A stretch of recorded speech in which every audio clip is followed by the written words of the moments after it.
오늘 우리 가운데 주신 말씀을 통해서 새로운 삶의 방식 9번째 시간입니다. 세상 속으로 라는 제목으로 하나님 말씀입니다. 그동안 잘 지내셨습니까? 기도해 주셔서 하나님의 은혜 가운데 한국에 잘 다녀왔습니다. 감사합니다. 그동안 여러분들께서 걱정하지 말고 잘 다녀오라 말씀을 해주셔서 저는 걱정 하나도 안 했고요. 기도하는 가운데 감사한 시간 보내고 왔습니다. 사실 아버님이 많이 위독하셔서 한국에 나가게 되었는데요. 위독한 순간을 지나가게 되었습니다. 하지만 연세가 많으시기 때문에 여전히 어려움이 있으십니다. 하나님 앞에 강건함으로 나가시기를 함께 기도하고 돌아왔습니다. 그 짧은 짬을 타서 제가 좀 다리에 연약함이 있었는데 좀 검사를 받으려고 했었는데 생각보다 상황이 좋지 않다고 해서 갑작스럽게 수술까지 하게 되었는데요. 정말 하나님께서 은혜 베푸셔서 좋은 분들 만나게 하셔서 정말 있을 수 없는 시간에 짧은 시간에 치료를 받고 무사히 잘 돌아오게 된 것은 우리 여러분들 사랑하는 우리 교우들의 기도에 은혜가 있기 때문인 줄 압니다. 살아가다 보면 정말 우리가 하나님의 은혜 가운데 있지만 주님의 완전한 평안을 누리지 못하고 살아가는 때가 참 많이 있는 것 같습니다. 인생살이에 대한 여러 가지 고민과 갈등, 또 근심과 걱정, 두려움이 우리 가운데 시시때때로 찾아오기 때문이 아닌가 생각을 하게 됩니다. 그래서 티벳 속담에 이런 말이 있다고 합니다. 걱정을 해서 걱정이 없어지면 걱정이 없겠네. 여러분 정말 그렇습니다. 성경 말씀이 아니지만 막 공감이 되는 말이 아닌가 생각을 해보게 됩니다. 우리 중에 이 말을 누구도 동의하지 않는 분이 안 계실 것입니다. 이 얘기를 듣고 정말 걱정을 해서 우리가 무엇이든지 해결할 수 있는 게 없는데 라는 생각을 다 가지실 것입니다. 우리가 얼마나 많이 걱정을 하면서 살아가는지 설문조사를 했죠. 아마 한 번 정도 여러분 다 들어보셨을 것 같은데 우리가 하는 걱정의 40%는요 앞으로 일어날 일에 대한 걱정이라고 합니다. 그 중에 30%는 이미 지나간 과거에 대한 걱정을 우리는 여전히 걱정하고 있다고 하는 것이죠. 12%는 우리의 상상 속에서, 가상 속에서 혹시 일어날지도 모르는, 근데 일어날 가능성이 거의 없는 것을 가지고 우리는 12% 정도 걱정한다고 하죠. 18% 정도는 걱정하지도 않아도 될 일들을 걱정한다라고 설문조사 결과가 있습니다. 무슨 얘기입니까? 결국 걱정할 필요가 없는 것들을 우리는 끊임없이 걱정하면서 살아간다는 것이죠. 여러분 우리가 그리스도인들 아니겠습니까? 무엇보다도 삶의 기준으로 삼는 성경 말씀이 우리가 걱정하면서 살아가는 것이 우리의 인생이 아니라고 말씀합니다. 예수님께서 이 땅에 오셔서 분명히 말씀하셨습니다. 뭐라고 하셨어요? 너희는 마음에 근심하지 말라. 그죠? 하나님을 믿으니 또 누구를 믿으라? 나를 믿으라. 예수님의 말씀이었습니다. 근심하는 것이 하나님께서 우리 가운데 주신 마음이 아니라고 하는 것이죠.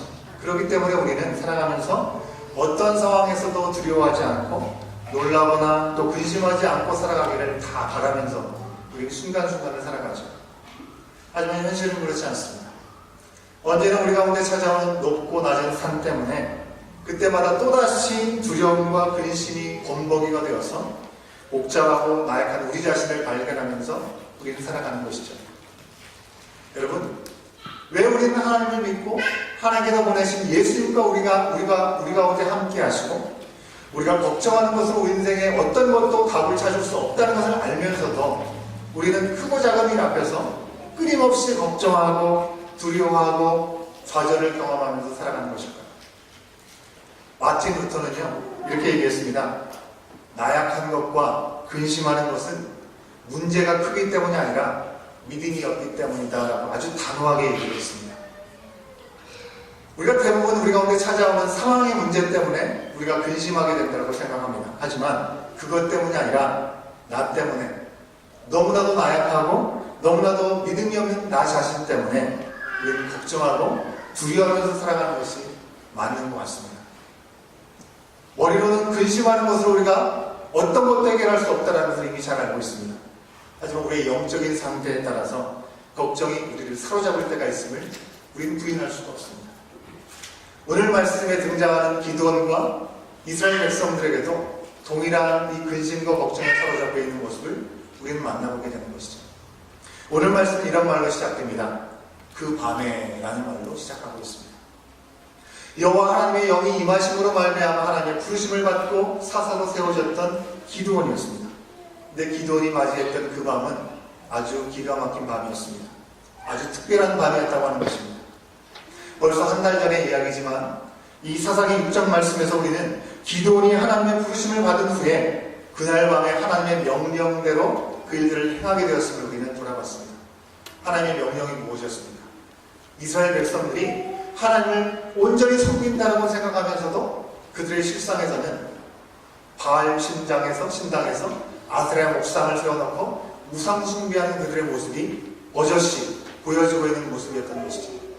그래서 하나님께서는 기드온에게 그 바알 산당을 깨부수고 아세라 목상을 무너뜨리라고 말씀하셨습니다. 이 말씀 앞에 기드온은 나가게 된 것이죠. 낮 시간에 모든 사람들이 보는 앞에서 그것을 무너뜨리기는 좀 두려웠던 것 같습니다. 그래서 사람들이 보지 않는 이 밤 시간을 통해서 하나님의 부르심의 명령에 따라서 바알 신당을 완전히 산당을 무너뜨리고 아세라 목상을 깨뜨렸습니다. 그리고 그 다음날이 밝았죠. 그 다음날 그 모든 일들의 자초지름을 알게 된 사람들, 이스라엘 사람들은 기드온을 잡아 죽이려고 달려들었습니다. 하지만 하나님께서는 하나님의 명령에 온전히 순종했던 기드온을 죽도록 내버려 두지 않으셨습니다. 하나님의 명령에 순종했던 그를 위해서 하나님께서는 기드온의 아버지 요아스를 통해서 하나님께서 그렇게 죽도록 내버려 두지 않도록 변호하게 하셨다고 하는 것입니다. 바알을 위해서 너희가 이렇게 다투는 것이 옳은 것이냐라고 물으면서 죽음을 면할 수 있도록 단호하게 이야기를 하는 것이죠. 그런 일이 있은 후에 여호와의 영이 임했던 기드온은요, 나팔을 불어서 미디안과 아말렉과 동방의 사람들의 연합군이 형성되어서 전쟁을 하러 온 그들 앞에 이제 사람들을 모으기 시작했습니다. 군사를 모집했습니다. 이미 우리가 들어보고 돌아봤던 내용대로 이때 많은 사람들이 몰려왔습니다. 그것이 하나님의 그 능력이죠. 전쟁 앞에, 두려움 앞에 누구든지 선뜻 나서는 것이 쉽지 않은 것을 우리는 어렵지 않게 생각해 볼 수 있는 것이죠. 그런데 무려 32,000명이라고 하는 수많은 사람들이 모여드는 것입니다. 근데 하나님께서는 여기서 다른 요구를 하고 계시는 것이죠. 너무 많다는 것입니다. 돌려보내라고 하는 것이죠. 나오긴 나왔는데 1차적으로 두려움에 사로잡혔던 사람들을 돌려보냅니다. 22,000명의 사람들이 돌아가고 말았습니다. 10,000명밖에 남지 않았는데 하나님께서는 아직도 많다 하시면서 곁에 있는 샘에 있는 물을 마시는 방법을 통해서 300명만을 부르셨습니다. 개가 핥는 것처럼 핥아먹는 이들 300명만을 남겨두고 나머지 사람들은 다 돌아가라 하셨습니다. 이제 기드온은요, 300명의 군사들과 수많은 미디안 군사들과 대적하는 그 상황 앞에서 다시 밤을 맞이하게 되었습니다. 근데 이 밤은요, 이 우상숭배를 탁과했던 그때와는 비교할 수 없는 두려움에 사로잡힐 수밖에 없는 밤이었습니다. 성경은 기드온이 아주 큰 두려움에 사로잡혔다라고 직접적으로 말씀을 기록하고 있지 않습니다. 하지만 오늘 말씀 9절 말씀에 보면요, 그에게 일어난 미디안 전쟁으로 내려가라고 그것을 너의 손에 넘겨주었다라고 말씀합니다. 그러면서 10절 말씀에서 이렇게 기록하고 있습니다. 10절 말씀 우리가 같이 한번 확인해 볼까요? 10절 말씀 함께 읽습니다. 시작. 만일 내가 내려가기를 두려워하거든 내 부하 두라와 함께 그 진영으로 내려갔습니다. 만일 내가 내려가기를 두려워하거든, 바로 이 기드온이 얼마나 두려움에 사로잡혀 있는지를 우리 가운데 간접적으로 보여주고 있는 대목이죠. 두려워하지 말고 네 부하와 함께 한번 내려가 말하라고 알려주신 것입니다. 여러분, 여기서 제가 아주 어리석은 질문을 하나 드리도록 하겠습니다. 기드온이 왜 두려워하고 있습니까? 여러분, 지금 기드온은 왜 두려워하고 있습니까? 너무나 뻔한 질문이라고 생각하실지 모르겠습니다. 당연하죠. 눈앞에 보이는 수많은 군사들이 코앞에 다가와 있고요. 그들에 비하면 자기들은 300명밖에 되지 않습니다. 300명이 가지고 있는 무기라고 해도 보잘것없는 무기일 수밖에 없으니 싸움이 되겠습니까? 도무지 상식적이지 않은 상황이기 때문에 두려움에 빠지는 것은 너무나 자명한 일인 것이죠. 근데 하나님께서 일어나라, 진영 속으로 내려가라 라고 말씀하고 있는 것입니다. 여러분, 지금 이 상황을 우리가 우리의 상황에 놓고 보면요, 여러분, 번지점프를 해보신 분이 계신지 모르겠습니다. 번지점프 뛰어내리려면 안전장치로 끈을 매달고 뛰어내립니다. 그런데 마치 안전장치를 전혀 하지도 않은 채 절벽 앞에서 뛰어내려라, 아무 일도 일어나지 않을 것이다, 안전할 거야 라고 얘기하고 그저 뛰어내리라고 얘기하는 그런 위험천만한 느낌을 기도는 지금 느끼고 있다고 하는 것입니다. 왜요? 여러분, 눈앞에 보여지는 상황들은 너무 위험천만한, 그리고 상상할 수 없는 일이라고 하는 것입니다. 수많은 군사들이 있어도 지금 당장 내 눈앞에 보여지지 않는다면 믿음으로 주님 내가 가겠습니다 할 수 있지 않겠습니까? 그런데 눈앞에 그 수많은 모래알과 같은 사람들이 보여지고 있다고 하는 것입니다. 우리가 읽지 않았지만 7장 1절과 8절 말씀에 보면요, 기드온과 300명사의 군사들이 있었던 곳이 바로 하롯이라고 하는 샘 곁이라고 말씀하고 있습니다. 더불어서 미디안 진영보다 위쪽에서 아래에 진을 치고 있는 그들을 다 내려다볼 수 있는 곳임을 우리는 말씀에서 확인할 수 있는 것이죠. 여러분, 그런데 참 얄궂게도 이 하롯이라고 하는 샘의 이름의 원래 뜻이 떨림이라고 하는 그런 의미를 가지고 있는 샘의 이름이라고 하는 것이죠. 떨림의 샘에서 얼마나 두렵고 떨렸을 것입니다. 적군의 진영 앞에서 끊임없이 펼쳐져 있는 적군의 모습을 보면서 담당할 수 있는 것은 우리가 상식적으로 불가능하다고 생각할 수 있을 것입니다. 두렵고 떨리고 걱정되어서 발길이 떨어지지 않는 것이죠. 당연한 것입니다. 두려운 것이. 하지만 여러분, 우리가 믿는 사람으로서 앞선 이야기들을 기억하고 있는 우리들은 또다시 질문을 던져볼 수 있어야 되는 것입니다. 왜 기도는 지금 두려워하고 있는가? 무엇 때문에 두려워하고 있는 거라고 질문을 해볼 수 있어야 되는 것이죠. 왜요? 하나님은 무지막지하게 담대하고 나가서 승리해봐라 말씀하신 분이 아니십니다. 이미 수많은 증거들을 그 앞에 주셨다고 하는 것입니다. 그에게 기름을 부으시고 하나님의 영이 임했을 때, 기도니 하나님의 사사가 되었을 때 직접 하나님의 놀라운 역사를 경험하게 되었던 것입니다. 게다가 우상을 부순 후에 죽음에 직면했던 그를 하나님이 살리신 일들을 그는 목도했던 삶의 경험이 있었던 사람이었습니다.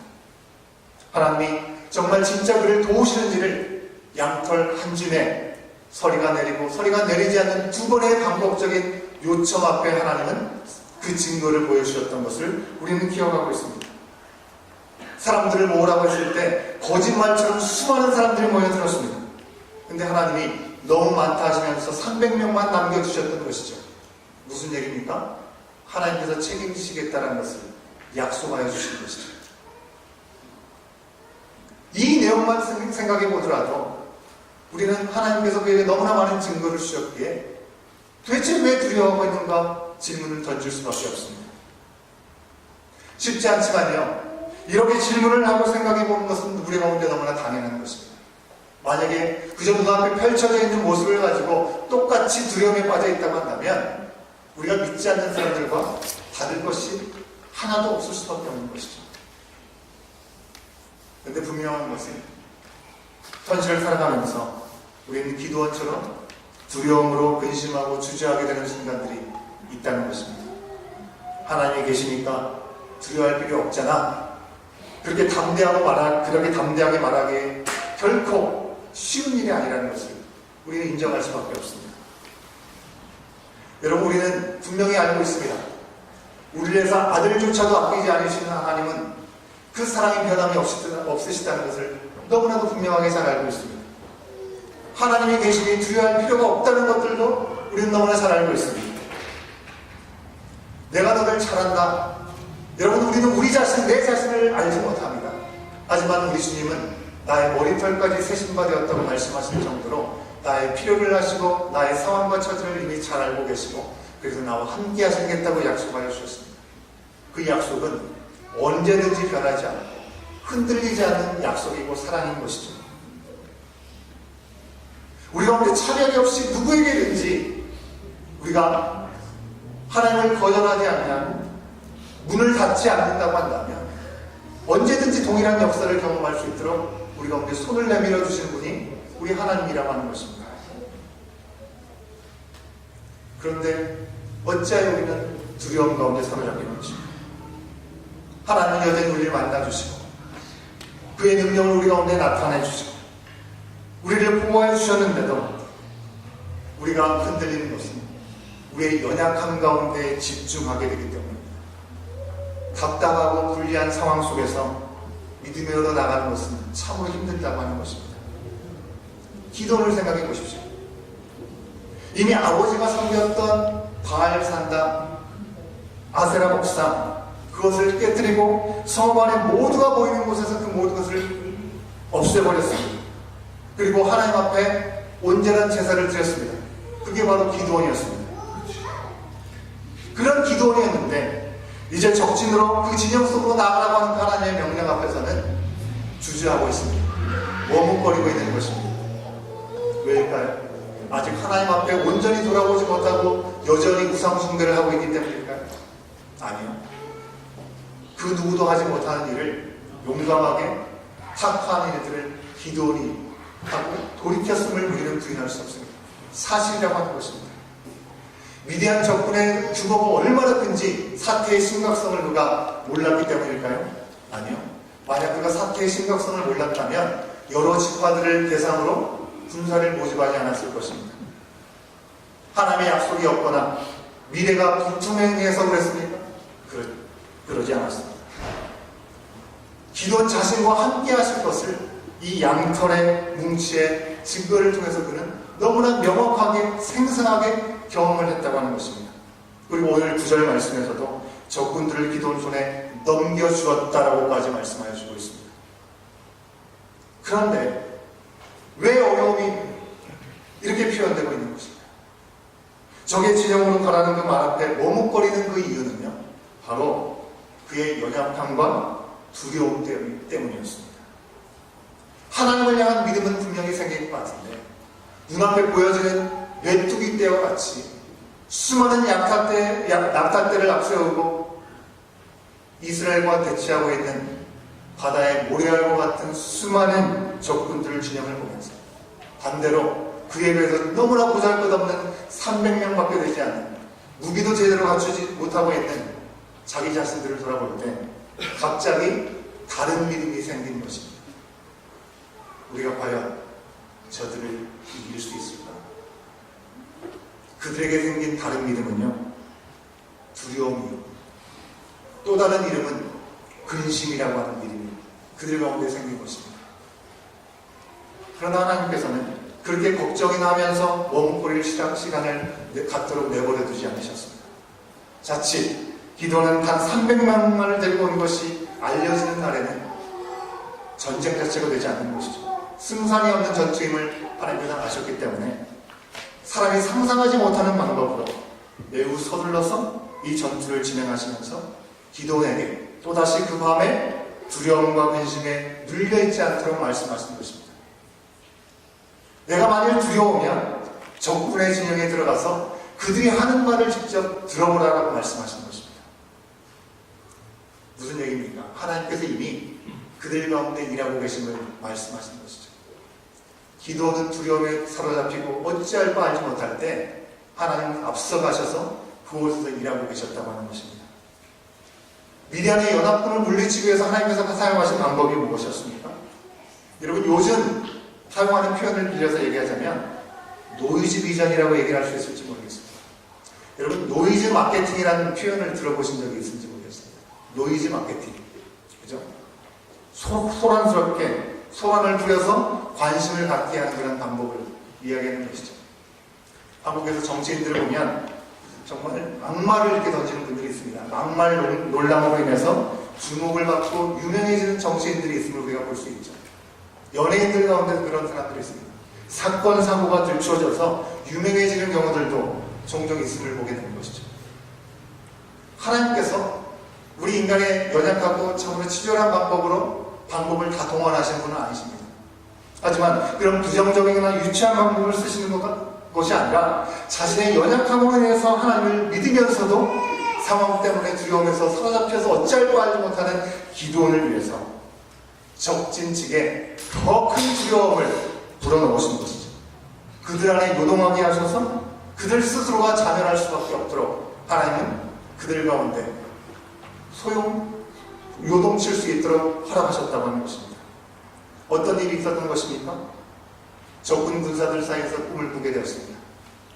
자, 그 꿈을 꾸고 그 꿈을 해석하는 것까지 적군에 속한 사람의 해석을 통해서 그들은 듣게 되었습니다.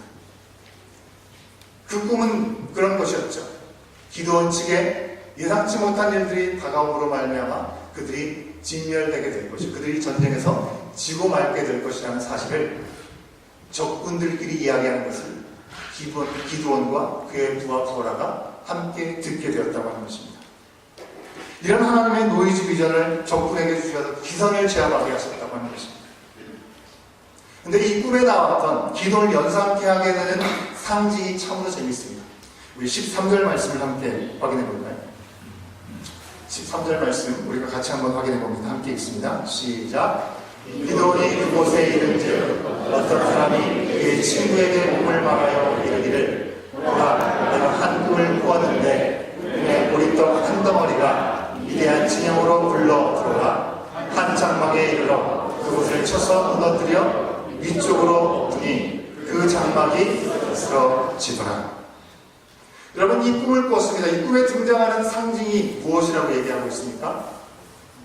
보리떡 한 덩이라고 얘기하고 있습니다.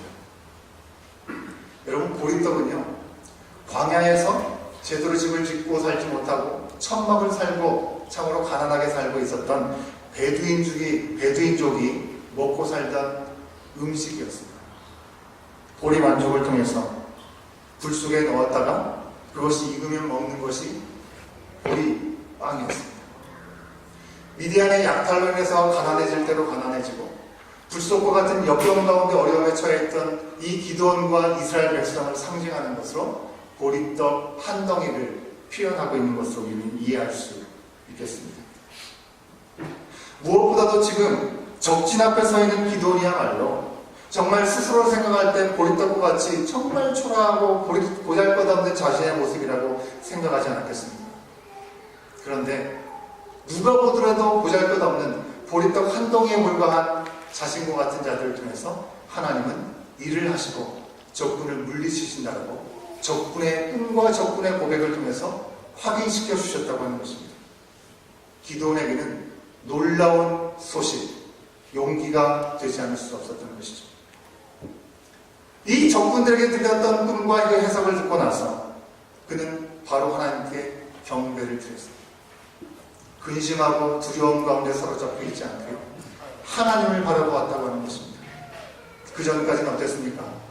두려움에 눌려 있었다고 한다면 이제는 진정 하나님을 높이고 그분을 바라보는 믿음을 회복하게 되었다고 하는 것입니다.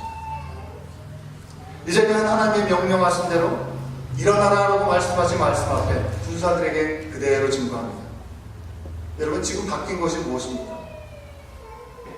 그저 적군의 이야기를 들었을 뿐 상황은 달라진 것이 하나도 없습니다. 메뚜기 떼와 같은 수많은 군사들은 여전히 적진 앞에 진을 치고 있고요. 달랑 300명, 제대로 된 무기도 제대로 갖지 못하고 여전히 있는 그들의 모습은 그대로인 것입니다.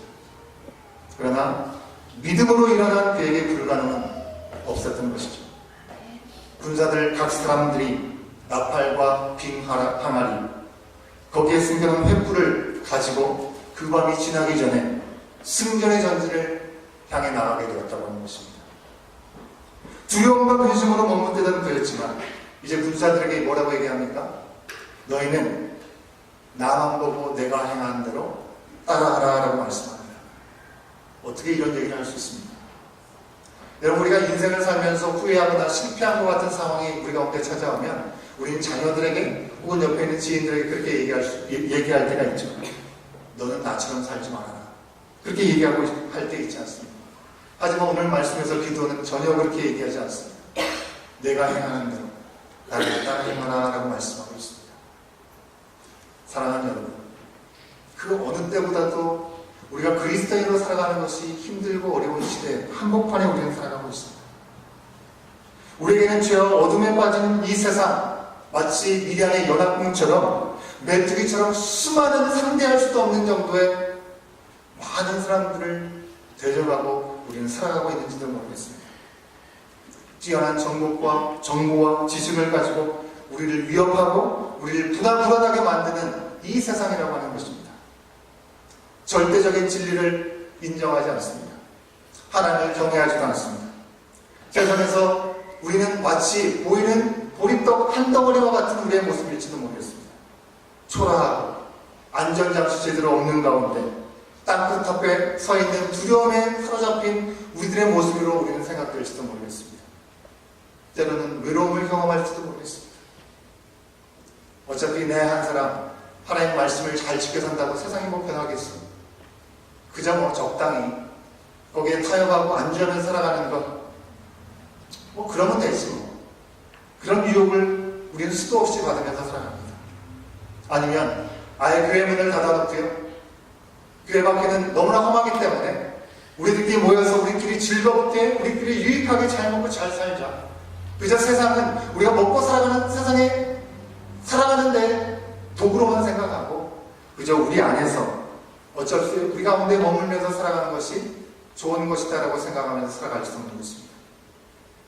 하지만 기도원에게 말씀하셨던 하나님은 오늘 이 시간 우리 가운데 말씀하시고 있는 것입니다. 뭐라고 말씀하십니까? 일어나서 진영 속으로 내려가라.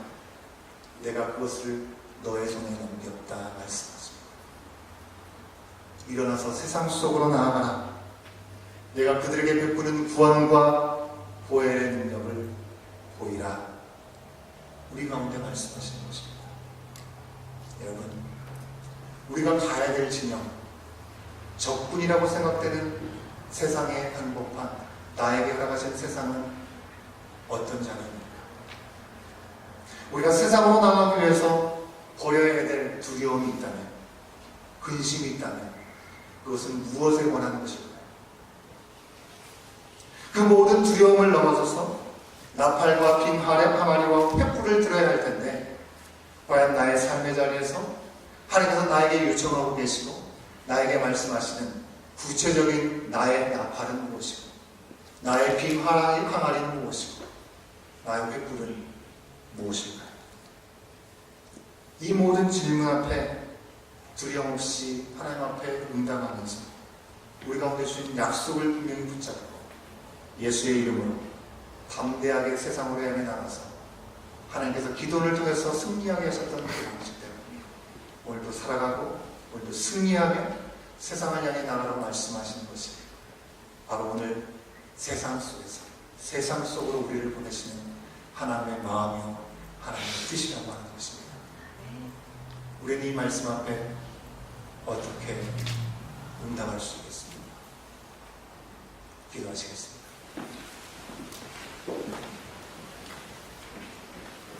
오늘 우리 가운데 주신 말씀을 기억하면서 내 자신에게 질문을 던지기 원합니다. 내가 살아가면서 지금 걱정하고 있고 내가 두려워하는 일이 있다면 그것은 과연 무엇입니까? 세상을 다 산 것처럼 걱정하고 두려움에 사로잡히게 하는 그 일의 이유가 과연 무엇입니까?